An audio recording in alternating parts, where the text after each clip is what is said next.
घुटना, कंधा या कमर, चाहे जैसा हो दर्द, डॉक्टर ऑर्थो आपको देता है दर्द से पूरी आजादी, एक भरपूर जिंदगी।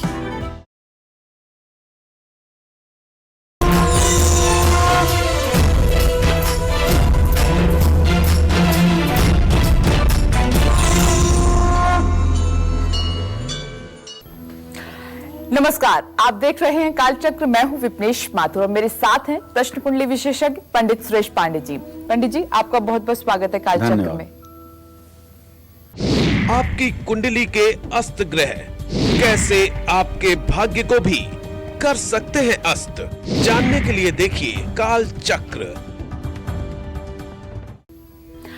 जी हां, अगर आपके जीवन में अशांति है, पैसे के लिए मोहताज होना पड़ रहा है आपको, करियर डावाडोल है, बिजनेस ठप हो चुका है, शादी की बात दूर दूर तक नहीं हो रही, बीमारी एक के बाद एक लगी हुई है, कष्ट लगातार बढ़ते जा रहे हैं, जीवन में किसी भी तरह का सुख नहीं है, तो आज अपनी कुंडली पर जरूर गौर करें।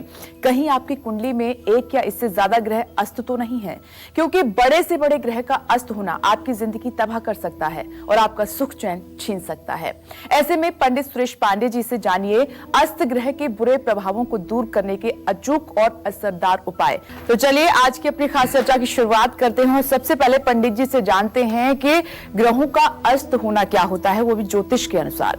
तो पंडित जी, सबसे पहला सवाल मेरा आपसे यही है कि ग्रहों का अस्त होना क्या होता है, इसके बारे में आप विस्तार से बताइए ज्योतिष के अनुसार। देखो विपनेश, सूर्य को अस्त होता हुआ रोज आप भी देखते हो जी, चंद्रमा को भी अस्त होता हुआ देखते हो। बिल्कुल। और अगर आपने ध्यान दिया हो तो पश्चिम दिशा में शुक्र को भी अस्त होता हुआ कभी आपने देखा होगा। शुक्र भी एक लाल रंग के तारे की तरह दिखाई देता है और जो मतलब कि समयबद्ध तरीके से अस्त होता है। तीन ग्रह मनुष्य की आंखों से देखे जाते हैं कि उदय हो रहे हैं कि अस्त हो रहे हैं, लेकिन बाकी के जितने ग्रह हैं, राहु केतु को छोड़ करके शनि तक जो 7 ग्रह हैं, ये सबके सब सूर्य को छोड़ करके सबके सब अस्त होते हैं। 6 ग्रह ऐसे हैं जिनके साथ सूर्य जब हो जाता है तो 9 डिग्री से 12 डिग्री के बीच में जब किसी ग्रह के सानिध्य में आता है तो वो ग्रह अपने आप अस्त हो जाता है और जब फिर सूर्य के डिग्री का अंतर होता है तो वो ग्रह उदय हो जाता है जी। लग्न चंद्रिका में बहुत अच्छी बात लिखी हुई है। लग्न चंद्रिका ज्योतिष शास्त्र की एक पुस्तक है और जो लोग ज्योतिष के विशेष प्रेमी होंगे उन्होंने पढ़ा होगा। उसमें पहला चैप्टर ही यही है, क्या? त्रिभिर स्वस्थै भवेन मंत्री, त्रिभिर उच्चै नराधिपः, त्रिभिर निच्चै भवेत् दासः, त्रिभिर अस्तै गतं जड़ः। इसका अर्थ ये है, त्रिभिर स्वस्थै भवेन मंत्री, जिनकी कुंडली में 3 ग्रह स्वस्थ अर्थात अपने घर में और 3 ग्रह मजबूत स्थिति में हो, वो व्यक्ति क्या होता है? मंत्री होता है। त्रिभिर उच्चै नराधिपः, और 3 ग्रह अगर उच्च के हों और परमोच्चांशक में हों तो क्या होता है? नराधिपः, मनुष्यों का राजा। और त्रिभिर निच्चै भवेत् दासः, अगर 3 ग्रह नीच के हों तो क्या होता है? दास, गुलाम। और त्रिभिर अस्तै गतं जड़ः, और 3 ग्रह अगर अस्त के हों तो क्या हो जाता है? गत जड़। जड़ माने मूर्ख और जड़ माने एकदम स्थिर रहने वाला। तो सूर्य ग्रहों के राजा सूर्य हैं और सूर्य कभी अस्त नहीं होते हैं, इसलिए सूर्य को छोड़कर 6 ग्रह अस्त होते हैं और जब ये अस्त होते हैं तो अपना परिणाम देने में असमर्थ होते हैं। और आइए चर्चा को आगे बढ़ाते हैं। देखिए पंडित जी, आपको ग्रहों के राजा सूर्य के बारे में बता रहे हैं, तो सूर्य कभी अस्त नहीं होते, लेकिन सूर्य के नजदीक आने वाले ग्रह अपने आप अस्त हो जाते हैं। और ऐसे में पंडित जी से अब ये जानते हैं कि सूर्य के कितने निकट पहुंचने पर कौन सा ग्रह अस्त हो जाता है। पंडित जी, सबसे पहले अब मैं, क्योंकि सवाल आप सूर्य ग्रह के बारे में मैंने आपसे पूछा, आपने विस्तार से भी बताया कि ज्योतिष के अनुसार क्या इसका अर्थ है, क्या महत्व है कि कैसे ये ग्रह जो है अस्त हो जाते हैं। लेकिन अब मेरा सवाल ये है कि सूर्य तो कभी अस्त नहीं होते, लेकिन इनके नजदीक जो ग्रह होते हैं वो अपने आप अस्त हो जाते हैं, तो ये कैसे होता है? ऐसे होता है कि सूर्य की रश्मियां इतनी तेज हैं कि इनके प्रभाव क्षेत्र में आने पर जी सारे ग्रहों का प्रभाव नष्ट हो जाता है। जैसे सूर्य से 12 डिग्री के अंतर्गत आने वाले ग्रह अपना सामर्थ्य खो देते हैं। त्रिभिर अस्तय गतन जड़ा, ये लग्न चंद्रिका का मंत्र है। त्रिभिर अस्तय गतन जड़ा, यही एक ऐसा योग है जिसमें पैदा होने वाले बच्चे मंगोल होते हैं, जिनकी गर्दन अपने से नहीं उठ पाती है, जिनके हाथ पैर नहीं एक्टिवेट हो पाते हैं, जो बोल नहीं पाते हैं, जिनका मुंह हर समय खुला हुआ रहता है, और ये लोग काफी दिनों तक जीवित भी रहते हैं। माता पिता के लिए हर क्षण हर पल ऐसे बच्चे मानसिक संताप देते हैं। ऐसे में त्रिभिर अस्तय गतन जड़ा, 3 ग्रह अगर अस्त के हों तो ऐसा व्यक्ति जड़वत अर्थात किसी का जन्म चक्र के 3 ग्रहों के अस्त हो जाने पर व्यक्ति जड़ पदार्थ के समान हो जाता है। ऐसा व्यक्ति स्थिर बना रहता है, उसके शरीर मन और वचन सभी में शिथिलता आ जाती है। मैंने बताया आपको ना कि ऐसा बच्चा ही मंगोल होता है, न वो बोल पाता है, न सुन पाता है, न ठीक से अपने नित्य क्रिया को कर पाता है, न स्नान कर पाता है, न दातून कर पाता है, कुछ भी नहीं, सारी चीजें व्यतिक्रम में हो जाती हैं। और अस्त ग्रह अपने नैसर्गिक गुणों को खो देता है। जैसे मंगल साहस पराक्रम देना है, अस्त हो गया, नहीं देगा। बुध बुद्धि देना है, अस्त हो गया, नहीं देगा। शुक्र विलासिता देना है, अस्त हो गया, नहीं देगा। तो आप ये समझें, और ये ग्रह बलहीन हो जाते हैं, और यदि ये ग्रह अपनी मूल त्रिकोण राशि में या उच्च राशि में हों तब भी ये अच्छे परिणाम देने में असमर्थ रहते हैं। ज्योतिष शास्त्र में एक अस्त ग्रह की वही स्थिति बन जाती है जो एक बीमार, बलहीन और अस्वस्थ राजा की होती है। ये बात आप अपने दिमाग में बैठा लीजिए। लेकिन एक बात मैंने और कहा, त्रिभिर निश्चय भवेत् दासा, 3 ग्रह अगर नीच के हों तो दास होता है। इस बात से मैं 100% सहमत नहीं हूं। इसके लिए ये बात मैं कहना चाहता हूं, जैसे मैं अभी तक अपने 50 साल के जीवन में जिन लोगों की जन्म कुंडली देखा है, 3 ग्रह जिनके नीच के हैं, ऐसे लोगों को मैंने कैबिनेट मंत्री देखा है, ऐसे लोगों को हमने IAS बनते हुए देखा है। जब उस कुंडली का अध्ययन किया गया तो नीचे से निकल के ये आया कि ये तीनों ग्रहों का अस्त नीच होना 3 नीच भंग राजयोग बना रहा है। और ये नीच भंग राजयोग कैसे बनता है? जो ग्रह जिस राशि में अस्त है उसका मालिक जहां उच्च होता है, अगर वो केंद्र में हो तो नीच भंग राजयोग होता है। 2 परस्पर नीच ग्रह आमने सामने बैठे हों, जैसे मंगल और बृहस्पति आमने सामने बैठे हों तो दोनों नीच होंगे, तो ये दोनों नीच भंग राजयोग बनाएंगे। इसी तरह से सूर्य और शनि, सूर्य अगर तुला राशि में हो और शनि मेष राशि में हो तो ऐसे में ये नीच भंग राजयोग बनता है। और ये नीच भंग राजयोग इतना प्रबल राजयोग देता है जिसकी कोई सीमा नहीं। तो ऐसे में ये मान लेना कि नीच ग्रह नीचता का ही फल देते हैं, ये सत्य नहीं है। सत्य यह है कि उसकी गहराई में जाकर के तब विशेष अध्ययन करने की जरूरत है। अगर आप केवल ये बात पढ़ करके लग्न चंद्रिका की आप कह देंगे कि 3 ग्रह तो तुम्हारे नीच के हैं, तुम दास हो जाओगे, ये सत्य नहीं है। फलित ज्योतिष पर हर पहलुओं पर ध्यान दे करके तब किसी बात को कहा जा सकता है। एक बात को देख करके और उसको अगर आप कह देंगे तो उपहास के पात्र होंगे। तो इसलिए सूर्य साक्षात अक्षय ऊर्जा का स्वामी है, ये तो आप भी मानते हैं, और सारे ग्रह सूर्य के आसपास ही रहते हैं। ऐसे में जो भी ग्रह सूर्य के अधिक निकट आ जाता है वो ग्रह अस्त हो जाता है, यानी उसके अस्तित्व पर संकट के बादल छा जाते हैं। सूर्य के कितना करीब आने पर कौन सा ग्रह अस्त होता है ये मैं बताना चाहूंगा। कागज कलम है तो लिख लीजिए। अब देखिए, चंद्रमा सूर्य से 12 अंश या इससे ज्यादा अगर नजदीक में होता है तो अस्त हो जाता है। अब देखिए, इसका कहने का मतलब मेरे ये है कि ज्यों अमावस्या शुरू होती है तो 12 अंश 20 कला की दूरी पर अमावस्या से सूर्य से चंद्रमा की दूरी रहती है और चंद्रमा अस्त हो जाता है अमावस्या को। इसी तरह से गुरु सूर्य से 11 डिग्री के डिस्टेंस पर आगे हो या पीछे तभी बृहस्पति अस्त हो जाते हैं। लोग कहते हैं ना, दिल्ली की भाषा में बोल रहा हूं, तारा डूबा हुआ है। सूर्य से 13 डिग्री या इससे ज्यादा पास होने पर बुध ग्रह अस्त हो जाता है। वैसे मेरी मान्यता यह है कि बुध सूर्य के साथ तभी अस्त होता है जब वो सम अंश सम कला सम विकला पर हो। ठीक है, शास्त्रों की बात जो है मुझे शिरोधार्य है, लेकिन मैंने जो अनुभव में देखा है, बुध को सूर्य के साथ अस्त होने के बावजूद भी लोगों को बुद्धिमान होते देखा है। एक दो ज्योतिष के पुस्तकों में मैंने ये भी पढ़ा है कि बुध ग्रह तभी अस्त होता है जब सूर्य से समान अंश समान कला समान विकला पर हो, तब वो अस्त होता है। वैसे शास्त्र कहते हैं कि 13 डिग्री पर बुध अस्त हो जाता है, लेकिन मैं इस बात से इसलिए नहीं सहमत हूं कि मैंने प्रयोग में देखा है कि जिन लोगों के बुध ग्रह अस्त हैं वो लोग बड़े अच्छे विद्वान होते हैं, और उसके पीछे जो निष्कर्ष निकला है वो यही कि बुध सम अंश सम कला सम विकला पर सूर्य के साथ नहीं है।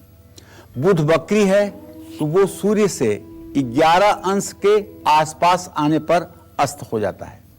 सूर्य से 9 डिग्री या इससे ज्यादा पास आने पर शुक्र ग्रह अस्त हो जाता है, और जब शुक्र ग्रह अस्त हो जाता है विवाह शादी सारे शुभ कार्य बंद हो जाते हैं। शुक्र अगर वक्री चल रहा है तो वो सूर्य से 7 अंश या इससे ज्यादा पास आ जाने पर भी अस्त माना जाएगा। सूर्य से 15 अंश या इससे पास आने पर शनि अस्त होता है।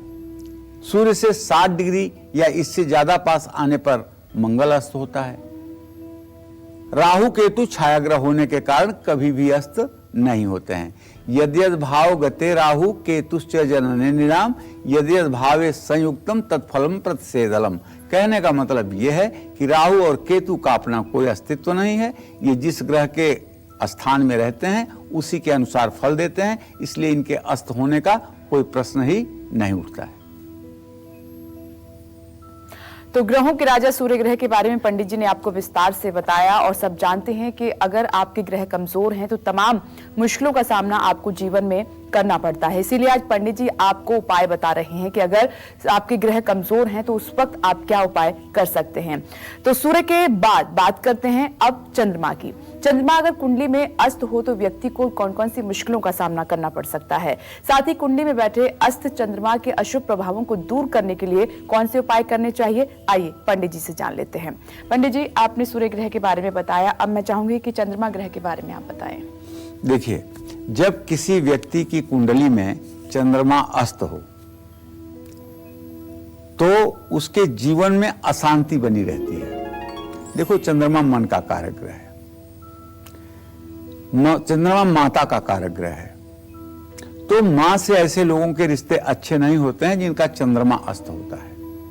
मां की सेहत भी अच्छी नहीं होती है, मां की सेहत पर भी बुरा असर पड़ता है। मां एनीमिया की पेशेंट हो जाती है, उसको खून की कमी हो जाती है। ऐसे व्यक्ति को पैतृक संपत्ति। आपकी कुंडली में बैठे अस्त ग्रह कैसे आपके भाग्य को अस्त कर सकते हैं और आपकी जिंदगी को मुश्किलों से भर सकते हैं, यही बता रहे हैं आज आपको पंडित सुरेश पांडे जी। अपनी चर्चा को आगे बढ़ाते हुए बात करते हैं मंगल ग्रह की। कुंडली में बैठा अस्त मंगल कैसे आपकी जिंदगी में सब अमंगल कर सकता है। अस्त मंगल के बुरे प्रभावों से बचने के लिए आपको कौन से उपाय करने चाहिए, आइए जान लेते हैं पंडित जी से। पंडित जी बताइए। चलिए, अब हम आ गए हैं मंगल ग्रह के बारे में बात करेंगे। तो पहले ये जान लीजिए कि मंगल ग्रह किस चीज का कारक है। मंगल कारक है भाई बहन का, मंगल कारक है साहस का, मंगल कारक है पराक्रम का, मंगल कारक है क्रोध का, मंगल कारक है अग्नि का, मंगल कारक है विस्फोट का। अब आप समझ गए होंगे कि मंगल किन किन चीजों का कारक है। तो अगर किसी व्यक्ति की जन्म कुंडली में मंगल सूर्य के साथ होकर के अस्त हो जाए तो उसकी जब भी अंतर्दशा आएगी, मतलब 120 वर्ष की महादशा होती है और हर ग्रह की महादशा में मंगल की अंतर्दशा आती है, तो ऐसा व्यक्ति क्रोधी और उसके नसों में दर्द होगा, उसका खून खराब हो जाएगा, या तो डायबिटीज हो जाएगी, डायलिसिस जैसी स्थिति में पहुंच जाएगा, या फिर अवसाद डिप्रेशन जैसी स्थिति में हो जाएगा, या डरपोक हो जाएगा। वो ऐसे कहेगा ना, देखो वहां कोई खड़ा है, वो देखो मुझे घूर रहा है, वो मुझे ये कर रहा है। मतलब एक तरह से मानसिक रोग अपने चरम सीमा पर हो जाएगा।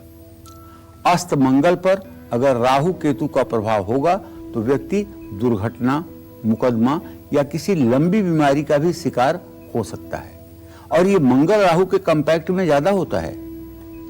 इसके लिए आप जितने साल के हैं उतने ग्राम का चांदी का नाग बनवाइए और शिव मंदिर में पंचमी तिथि पर रुद्राभिषेक करिए और रुद्राभिषेक करके वो चांदी का नाग सर्प सुक्त ब्राह्मण पढ़े और आप उसे हाथ में ले करके शिवलिंग पर रख दें।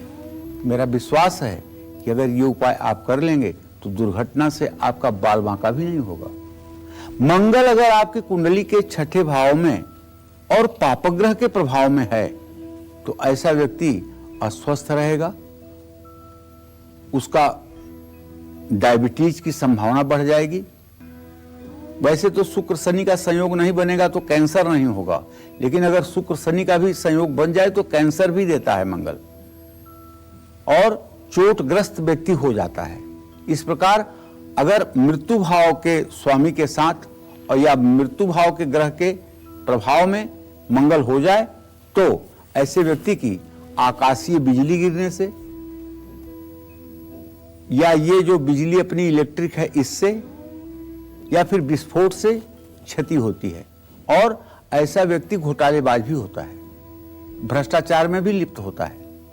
अगर 12वें ग्रह का कोई पापग्रह स्वामी है और उसके प्रभाव में अगर ये मंगल है तो ऐसा आदमी ड्रग एडिक्ट होता है, नशा करता है। कौन कौन से नशे करते हैं? प्रायः ऐसे लोग सूखा नशा करते हैं, मतलब शराब नहीं पीते हैं लेकिन दूसरे प्रकार के जो नशे हैं जिसे ड्राई मतलब कि जो है एडिक्शन कहते हैं वो करते हैं। तो करना क्या है कि आपका मंगल ठीक हो जाए। नित्य पहली बात तो आपको हनुमान चालीसा का पाठ करना है। अगर आप पुरुष हैं तो आप हनुमान चालीसा का पाठ करें, बजरंग बाण का पाठ करें, हनुमान अष्टक का पाठ करें, सुंदरकांड का पाठ करें। अगर आप महिला हैं तो आपको दुर्गा सप्तशती में दुर्गा जी के जो 108 नाम हैं उन नामों को सुबह शाम 7-7 बार आपको पढ़ना चाहिए। निश्चित रूप से ये पढ़ते ही आपका मंगल आपके लिए मंगल करेगा। महीने में एक बार मंगलवार को हनुमान जी को श्रृंगार जरूर कराएं। इसी तरह से जो महिलाएं मंगल के ऐसे चपेट में हों उन्हें चाहिए कि दुर्गा जी को मंगलवार के दिन श्रृंगार की सामग्री अर्पित करें। हनुमान जी को मीठे रोट का भोग लगाएं। हनुमान जी को अनार, केला, केसर, लड्डू का भोग लगाएं और अपने भाई को, साले को, जीजा को सबसे रिश्ते अपने मेंटेन रखें। बंदरों को गुड़ और भुने हुए चने भी आप खिला सकते हैं। जिसका मंगल खराब हो उसे रक्तदान भी करना चाहिए और रोगियों को मुफ्त में दवा भी बांटनी चाहिए। घर में रामायण का पाठ अगर हर रोज हो तो इससे सुंदर तो कुछ हो ही नहीं सकता है। और मंगलवार को ना तो मिट्टी खोदें और ना ही गोबर से लीपें और ना ही मंगलवार के दिन किसी तरह से भूमि संबंधी कार्य को करें। इस बात का ध्यान रखें। और आइए अपनी चर्चा को आगे बढ़ाते हैं। सूर्य, चंद्र और मंगल की तो बात हो गई, अब बात करते हैं बुध ग्रह की। कुंडली में बैठा बुध ग्रह अगर अस्त हो तो व्यक्ति को किन मुश्किलों और बीमारियों का सामना करना पड़ सकता है, साथ ही अस्त बुध के बुरे प्रभावों से बचने के लिए कौन से उपाय करने चाहिए, आइए जान लेते हैं। पंडित जी, अब बुध ग्रह के बारे में बताइए कि अगर बुध ग्रह कमजोर है व्यक्ति का तो उसको किस तरह की मुश्किलों का सामना करना पड़ सकता है और साथ ही उपाय। देखो, बुधेन बुद्धि सदनर्ष संस्था। बुध जो है सीधा सीधा बुद्धि का कारक है, बुध मित्र का कारक है, बुध मामा का कारक है। तो बुध जो है त्वचा का कारक है, स्किन का कारक बुध है। अगर किसी की कुंडली में चंद्रमा शनि बुध को प्रभावित कर रहे हैं तो ऐसे आदमी को स्किन डिजीज होगी और भयंकर वाली होगी। अगर कुंडली में बुध ग्रह अस्त है और उसकी अंतर्दशा चल रही है तो व्यक्ति के अंदर विश्वास की कमी आती है, फैसला लेने में देरी करते हैं। बुध जिनका अस्त होता है ऐसे व्यक्ति तनाव में रहते हैं, शरीर में ऐंठन, श्वास, चर्म रोग और गले के रोग की संभावना बढ़ जाती है। बुध अगर मृत्यु भाव के मालिक के साथ प्रभाव में उसके हो तो ऐसा व्यक्ति अस्थमा और दमा रोग का शिकार हो जाता है। मानसिक उन्माद, मानसिक अवसाद और किसी अपने व्यक्ति के मृत्यु का शोक भोगना पड़ता है। द्वादशेश के पाप प्रभाव में आने पर व्यक्ति किसी नशे का शिकार हो जाता है और रोगग्रस्त भी हो जाता है। देखिए, बुध ग्रह अगर आपका खराब होगा तो आपका मामा ही आपके लिए दुश्मन बन जाएगा। बुध अगर आपका खराब होगा तो आप चाहे जितना कंपटीशन की तैयारी कर लीजिए, लेकिन सफलता आपको इसलिए नहीं मिलेगी कि आपकी पढ़ाई का 50% तो आपके दिमाग से स्लिप हो जाएगा, इसलिए कि बुध ग्रह आपका अस्त है। बुध को ठीक करने का एक गारंटी के साथ उपाय बताता हूं, जो कहीं किसी धर्मशास्त्र में लिखा हुआ आपको नहीं मिलेगा, लेकिन ये मेरे 50 सालों का अपना एक अनुभव है, मैं आपको बता रहा हूं। आपके हो सकता है कि बच्चों में भी वो तेजी ना हो जो आप चाहते हो, तो आप इस उपाय को करके अपने बच्चे में भी चमत्कारिक परिवर्तन ला सकते हैं। वो क्या करना है मैं बता रहा हूं। आप जिस भी व्यक्ति का बुध ग्रह अस्त हो या बुध ग्रह कमजोर हो, उसको कहिए कि पूरब मुंह करके एक ऊनी आसन बिछा करके सूर्योदय के समय स्नान करके बैठ जाए और आंख बंद करके अपने वॉयस बॉक्स पर माने कंठ पर ध्यान देकर, आंख बंद करके यहां ध्यान दे करके ओम बुंग बुधाय नमः, ओम बुंग बुधाय नमः, इस मंत्र को 24 मिनट जप करें। आप विश्वास करिए 125 दिन तक लगातार अगर इस उपाय को कर दिया जाए तो मैं दावे के साथ कह सकता हूं कि ऐसे व्यक्ति की स्मरण शक्ति का लोहा दुनिया को मानना पड़ेगा। क्योंकि जब आप ओम बुंग बुधाय कहते हुए और अपने वॉइस बॉक्स पर ध्यान देंगे तो बुध की स्पार्किंग यही होगी। जिन लोगों का बुध नीच ग्रह का होता है, वो लोग अगर एक गाना गा दें तो शायद पूरी दुनिया भाग जाएगी। तो बुधवार को साबुत मूंग पंछियों को डालिएगा और बुधवार को हरे रंग का रुमाल अपने पास रखिएगा। बुधवार को गाय को गुड़ के साथ रोटी खिलाइएगा और मां दुर्गा के मंदिर में बुधवार को दर्शन करने जरूर जाइएगा। बुआ, बहन, बेटी और अपने गुरु की पत्नी के साथ कभी भी अन्याय न करिएगा। अन्याय तो आपको किसी के साथ नहीं करना चाहिए, ये रिश्ते तो और भी अहम हैं। और दुर्गा सप्तशती का पाठ करिएगा और दुर्गा सप्तशती में जो दिव्य अथर्व शीर्ष का पाठ है, उसका पाठ आपके लिए कम से कम नित्य आवश्यक जरूर है। चांदी से बनी हुई माँ दुर्गा की प्रतिमा, माँ लक्ष्मी की प्रतिमा, भगवान गणेश की प्रतिमा अपने पूजा स्थान में रखें और उनकी नित्य विधिवत पूजा करें। माता का जागरण कराएं या माँ के जागरण में श्रमदान करें। बुधवार को फिटकिरी से, हाँ, बुध जब खराब होता है ना तो पायरिया की भी शिकायत बड़ी तेज होती है। ऐसे आदमी के मुंह से बदबू भी आती है और ऐसे लोगों का कान भी बहता है। कान के पास अगर उनके आप बैठ जाइए तो कान से भी दुर्गंध आती है। ऐसे लोगों के कान का पर्दा भी फटता है, कान से मवाद भी निकलती है। तो ये बुध सही में इन सब खराब रोगों को देने वाला है। तो ऐसे में पानी में फिटकरी डाल करके गुनगुने पानी में और मुंह में वही पानी ले करके कम से कम 5-7 बार सुबह, 5-7 बार शाम को अगर कुल्ला किया जाए तो निश्चित रूप से मुंह के रोग में, ये जो मुंह से दुर्गंध आती है, इसमें कमी आएगी। महिलाएं जिनका बुध अस्त है उन्हें अपनी बाईं नाक जरूर छिदवानी चाहिए। जब तक बाईं नाक नहीं छिदवाएंगी तब तक विवेकपूर्ण कोई अपने जीवन में निर्णय नहीं ले पाएंगी और ना ही मायके में ना ही ससुराल में कहीं सम्मान नहीं मिलेगा। और जिस दिन नाक छिदी उसी दिन से उनकी बौद्धिक क्षमता का जागरण हो जाएगा और वो सही निर्णय लेने में सामर्थ्यवान बन जाएंगी। तो ये तो बात हुई बुध ग्रह की। नव ग्रहों में सबसे अधिक शुभ और सुख देने वाला ग्रह गुरु है। ऐसे में अगर आपकी कुंडली में गुरु ग्रह अस्त है तो आपको कौन कौन सी परेशानियों और बीमारियों का सामना करना पड़ सकता है, साथ ही अस्त गुरु के बुरे प्रभावों से बचने के लिए कौन से उपाय करने चाहिए, जानते हैं। पंडित जी बताइए। बृहस्पति जीवन और सुख का कारक ग्रह है। बृहस्पति गुरु का कारक ग्रह है। बृहस्पति जीवन देता है। एक इकलौता बृहस्पति अगर कुंडली में ठीक हो जाए ज्योतिष की कसौटी पर, तो सारे ग्रह अगर खराब भी हों तब भी कुछ नहीं बिगड़ सकता। कहते हैं ना, यस्य केंद्रे बृहस्पति किम कुर्वन्ति अन्य ग्रह। तो बृहस्पति अगर किसी की कुंडली में भैया अस्त हो जाए और उसकी अंतर्दशा भी चल रही हो तो व्यक्ति को लीवर डिजीज जरूर होगा। अगर आपका बृहस्पति छठे भाव में अस्त होकर चला जाए या छठे भाव से संबंध करता हो तो ऐसे व्यक्ति का लीवर फैटी होगा।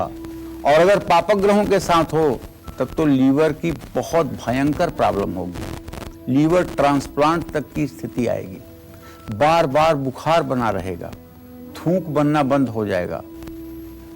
अस्त बृहस्पति बच्चों की पढ़ाई में मन नहीं लगने देता है, व्यक्ति का धर्म कर्म में रुचि नहीं होती है, ऐसा व्यक्ति नास्तिक होता है, ऐसा व्यक्ति भगवान के बारे में उल्टी सीधी बातें बोलता है, ऐसा व्यक्ति सज्जन और विद्वान पुरुषों का द्रोही होता है, ऐसा व्यक्ति परंपराओं को नहीं मानता है, स्वार्थी हो जाता है। ऐसे में अस्त बृहस्पति डायबिटीज देता है, साइनस देता है, इसके साथ ही कानूनी मामलों में भी उलझा देता है, आयु को छोटा कर देता है, मान सम्मान छीन लेता है, अपने लोगों से दूरी बना देता है और घर में किसी बुजुर्ग अपने की मृत्यु हो जाती है। ऐसे में देखिए विवाह के बाद भी बाहर संबंध स्थापित करने की कोशिश करता है। तो बृहस्पति के लिए तो मैं एक ही बात कहूंगा कि हर गुरुवार को चने की दाल, केला लक्ष्मी नारायण मंदिर में आपको देना चाहिए। विष्णु चालीसा या विष्णु सहस्त्र नामावली का रोज पाठ करना चाहिए। नारायण कवच का भी पाठ करें, विष्णु सहस्त्र नाम का पाठ करें। गुरुवार को पीले रंग का रुमाल अपने पास रखें। केसर का तिलक माथे, नाभि और जबान पर 43 दिन लगाएं और हर रोज किसी धर्म स्थान पर जरूर जाएं। पीपल के पेड़ के नीचे घी का दिया जलाएं। गुरुवार को सिर और कपड़े ना धोएं। अरे नहा तो सकते हैं, साबुन ना लगाएं। हमारे कहने का मतलब यही है। ना धोने का मतलब ये नहीं कि सिर पे पानी न डालें।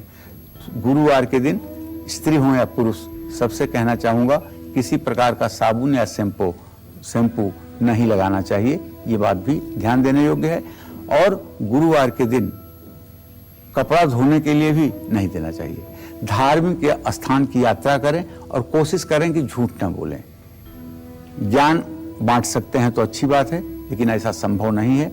और गुरु ग्रह को मजबूत करने के लिए 5 मुखी रुद्राक्ष की पूरी माला सोने में मिढ़वा करके अगर गले में धारण करें तो इससे भी आपको लाभ मिलेगा। जय मां विंध्यवासिनी। शनिदेव को पाप ग्रह कहा जाता है। अगर ये कुंडली में अस्त हो तो समझिए आपकी परेशानी कई गुना बढ़ सकती है। ऐसे में कुंडली में शनिदेव अस्त हो तो हमें किन बातों का बहुत ज्यादा ध्यान रखना चाहिए और अस्त शनि के अशुभ फल से बचने के लिए कौन से उपाय करने चाहिए, आइए पंडित जी से जान लेते हैं। पंडित जी, आप हर बार कहते हैं कि अगर शनि नाराज हो जाए तो बहुत ज्यादा मुश्किल हो जाती है, उनको मनाना उतना आसान नहीं है। तो अगर शनि ग्रह हमारा कमजोर है और किस तरीके की समस्याओं का सामना हम कर सकते हैं, साथ ही उपाय क्या है इसके? यहाँ कमजोर का तात्पर्य आज के विषय में है विपनेश, अस्त होना जी। अगर आपका शनि सूर्यदेव के साथ होकर के अस्त हुआ पड़ा है तो अगर उसकी महादशा, अंतरदशा, प्रत्यंतर दशा चल रही है तो अगर शुक्र, शनि और चंद्रमा का संबंध बन रहा है तब ऐसा व्यक्ति जेल जाएगा। लग्ने सनव कर्म गते शशांक शुक्रेक्षिते वा यदि बंध भोक्ता। और अगर अंतरदशा हो तो पैर की पिंडलियों में दर्द होता है, रीढ़ की हड्डी में दर्द होता है, सर्वाइकल जैसी बीमारी हो जाती है। और जिस व्यक्ति की कुंडली में शनि अस्त होता है उसे बहुत ज्यादा मेहनत करनी पड़ती है और ऐसे व्यक्ति की सामाजिक प्रतिष्ठा भी कम होती है। शनि राहु केतु के प्रभाव में होने पर जोड़ों में भयंकर दर्द देता है, ऑपरेशन की स्थिति देता है। द्वितीय भाव में शनि राहु हो तो पैसे के लिए परेशान करता है। इसी तरह से चतुर्थ भाव में हो तो घर नहीं होने देता है। पंचम भाव हो तो संतान के लिए रोना पड़ता है। सातवें भाव में हो तो पत्नी को लेकर के रोना पड़ता है। मृत्यु भाव में हो तो बीमारियों को लेकर रोना पड़ता है। भाग्य स्थान में हो तो भाग्य साथ ही नहीं देता है। आजीविका के स्थान में हो तो बदनामी देता है। आमदनी के स्थान में हो तो ठीक होता है और व्यय के स्थान में हो तो ऐसे व्यक्ति को मजदूरों से तकलीफ मिलती है। तो अगर शनि अस्त है तो मुकदमे का सामना करना पड़ेगा, हड्डी टूटेगी, नौकरी में दिक्कत आएगी, अपनों से दूरी बनेगी। ये ऐसा शनि अस्त का फल देता है। शनि के द्वादशेष के पाप प्रभाव में होने पर व्यक्ति किसी बीमारी से ग्रस्त रहने लगता है या डिप्रेशन में आ जाता है। लेकिन थोड़ा सा सुधार, शनि अस्त हो या न हो, अगर उसने चंद्रमा से अगर तीसरे 10वें स्थान में है या चंद्रमा उससे तीसरे 10वें स्थान में है या चंद्रमा के साथ शनि है, पक्का मान के चलिए कि ऐसे आदमी को डिप्रेशन जिंदगी भर रहेगा, न सो पाएगा न हंस पाएगा। ऐसे आदमी की खुशी ही गायब हो जाती है। और ऐसे व्यक्ति को चाहिए कि शनि देव की उपासना में जी जान लगा दें। कैसे? ओम संग शनिश्चराय नमः का 10 माला रोज जप करें और हर शनिवार को सरसों के तेल का दान करें। शनि चालीसा, शनि स्तोत्र का पाठ करें और सुने। और हर शनिवार को जरूरतमंद बच्चों को पकौड़े खिलाएं। चमड़े के नए जूते दान करें। घर का कबाड़ घर में इकट्ठा न रहने दें, उसे शनिवार को घर से निकाल दें। लोहे की कढ़ाई शनिवार को शनि मंदिर में दान करें। और नया झाड़ू खरीद करके भी शुक्रवार को दान करें, ये भी आपके लिए लाभकारी होगा। मजदूरों को उनकी मेहनत का पूरा पैसा दें, इससे भी आपकी मनोकामना पूरी होगी। और एक बात बड़ी स्पष्ट कहना चाहूंगा, देखिए, अगर आपने मजदूरों का पैसा हड़प लिया तो आप पक्का मानिए कि शनि की महादशा, अंतरदशा, प्रत्यंतर दशा में आपका हिसाब हो जाएगा और आप उम्मीद नहीं कर सकते हैं कितनी तकलीफ होगी। क्योंकि देखिए, हमारे ज्योतिष शास्त्र में ग्रहों के अध्ययन के 3 वर्गीकरण किए गए हैं, शुभग्रह, पापग्रह और कुरग्रह। शुभग्रह हैं चंद्रमा, बुध, बृहस्पति, शुक्र। पापग्रह हैं शनि, राहु, केतु और कुरग्रह हैं सूर्य और मंगल। तो इस बात को ध्यान में रख करके अगर आप अपने जीवन के प्लानिंग को करेंगे, पूजा उपासना करेंगे, तो आपको आनंद मिलेगा। तो आपके जीवन में अगर आपके ग्रह अस्त हैं तो आपको चिंता करने की कोई जरूरत नहीं। उम्मीद करते हैं कि आपने तमाम जो महा उपाय पंडित जी ने आपको बताए हैं वो आपने नोट कर लिए होंगे और आप उनको करेंगे भी। इसी के साथ उम्मीद करते हैं कि आपको आज का हमारा विषय बहुत पसंद आया होगा। कल फिर एक नए विषय और आपकी परेशानियों को दूर करने के लिए ढेरों उपाय लेकर आएंगे हम पंडित सुरेश पांडे जी के साथ। तब तक के लिए काल चक्र की पूरी टीम को दीजिए इजाजत। खास जड़ी बूटियों से बना पेट सफा आयुर्वेदिक चूर्ण आज ही ले आएं। पेट सफा पहली रात से ही असर दिखाता है और इसकी आदत भी नहीं पड़ती। पेट सफा, हर रोग दफा।